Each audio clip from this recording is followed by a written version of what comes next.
and I could argue that DC is trying to play catch up in this regard, where Marvel had come up with this almost to a certain extent an almost flawless formula. Because if you go looking at the Marvel movies, Yeah. story wise, they're almost basically the same up until you get to Civil War, and that's when things truly change.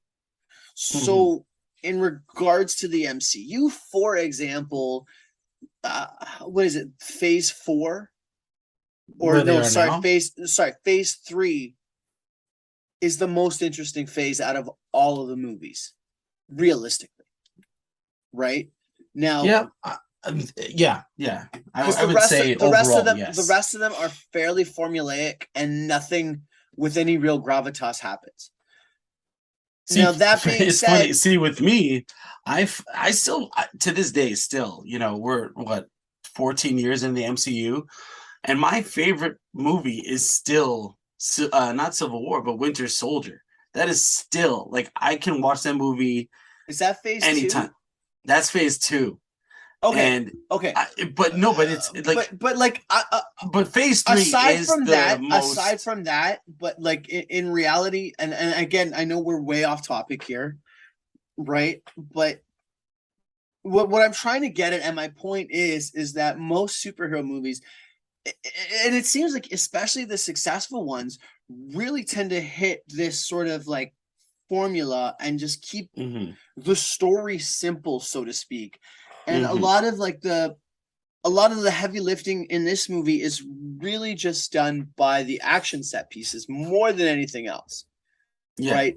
And yeah, that's not to say that that's a problem. That's, for me anyways, that makes it a much more fun, enjoyable movie. Like, I went yeah. into this, I didn't know what to expect, really, Mhm. right? I went into this, I don't know, because I honestly made a point for myself to not watch any of the trailers. Like, I deliberately, and I feel like I need to start. I want to start doing that for more, just more movies in general.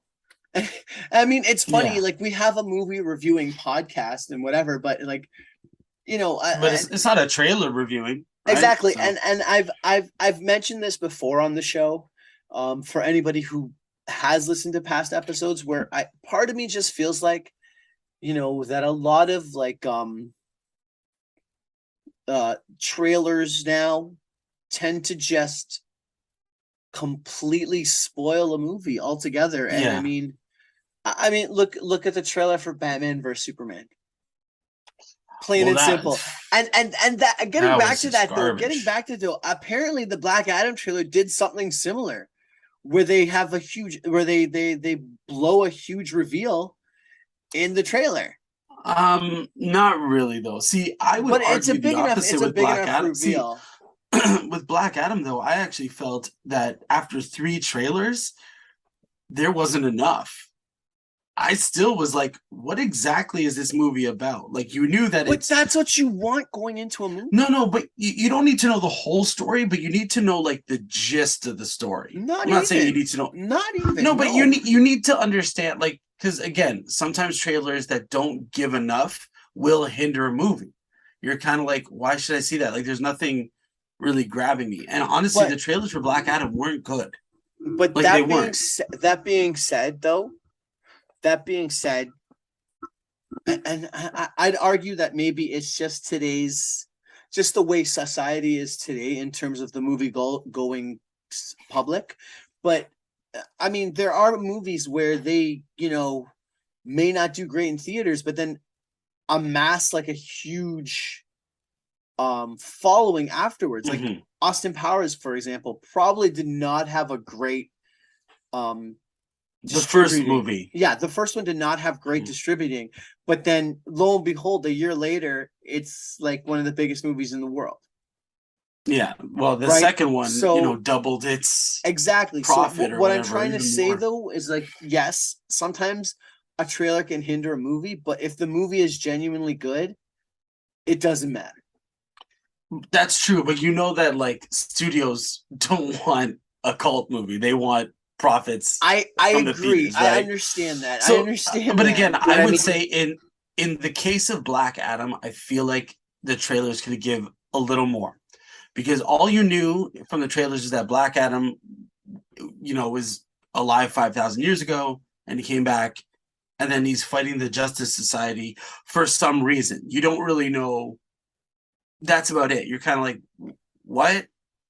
I would argue There's those who watch the movie still don't know why. fair enough. I mean, and to be honest, I mean, looking back on it, the fact I that they still didn't have struggle the with that. actual well, the fact that they didn't have the actual villain in the trailers kind of makes sense because really at the end of the day, the villain in this movie was probably one of the weaker villains of all time.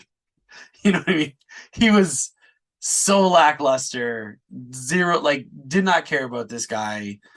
But he wasn't the story, No, he right? wasn't. But you got to have a good villain to counterbalance your protagonist at I least. agree, but the whole idea was they were more. It was much more of a.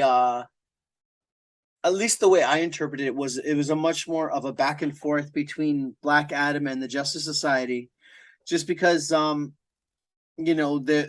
different views they have of Mhm. heroism, so to speak, Yeah, right? yeah. Well, Now, Justice granted, Society being heroes, quote unquote. I mean, it's funny. We've talked about like Cobra Kai or things like that, where communication is key for so many movies. Some of the dialogue was cringe, and look, again, like I said, I enjoyed this movie and I would go watch it again. But even watching it, like when I was watching it as a comic book fan, I haven't read a lot of stories that involve Black Adam. I haven't read a lot of stories that involve the Justice Society. But Dr. Fate, for example, would not be like Neil. Nope. He wouldn't say that. He'd be like he would actually try and talk Black Adam down. He wouldn't just tell him to kneel like that. Like right there, I was like, okay, this is kind of bad writing. And it's just to set up I was a slave. I kneel before no one, big fight. Like it's just to set that up. So I get that. Like as a right? movie, okay, I get it. But it was like that wouldn't happen. You know what I mean? Like so, it was little things. And if we're being honest, Doctor Fate was so underpowered in this movie. I was like, bro, like this guy fights cosmic, like people stronger than Black Adam. And I was like, come on, you are like Pierce Brosnan. I loved in this movie. Oh Him no, and Pierce Brosnan. Pierce Doctor Fate and Brosnan. Hawkman, like the two of them, I loved. I was like, okay, I I'll be want to see honest. these Pierce guys. Brosnan brought a good level of gravitas to the Mm-hmm. movie, and that it needed it, Mm-hmm. and he delivers. Right? It's Yeah. I will say this in terms of casting, I really did enjoy um who they cast as Hawkman, Yeah. and Me too. and who they cast as Dr. Fate. I'll be honest, Cyclone and Atom Smasher, I could take him or leave him. Take him or leave him, but I Like actually didn't mind them. they were both good. It's not that I didn't like them, but I'm like they weren't given much to do. And even Yeah. as like I guess Atom Smasher was supposed to be some sort of comedic relief in some respect. He's to fill the Yeah. young adult quota, like the two of them, And but again, people like hating on them. I was like, no, I have I nothing to don't see the hate. I need thought to they were no, there's no need to hate on them per se. no. But I think what they could have been given more, Hmm. right? I mean, even if they are there just for the young adult or whatever quota, the younger kids, Hmm. as they say, right? But like that being said, they should have been given more to do. But the problem is you've hit a somewhat of an ensemble movie where Yeah. you haven't really defined who the villain truly is until about what 40 minutes in to a 2-hour movie. Oh, even more. I mean, Yeah. really, you knew that guy was shady, Ishmael or whatever. Yeah, Like you knew he was shady, but that's about it. You just think he's like going to be this intergang member. you Like know, almost and an that hour and 40 minutes, you haven't really revealed the true villain, no, and you've made it a back and forth between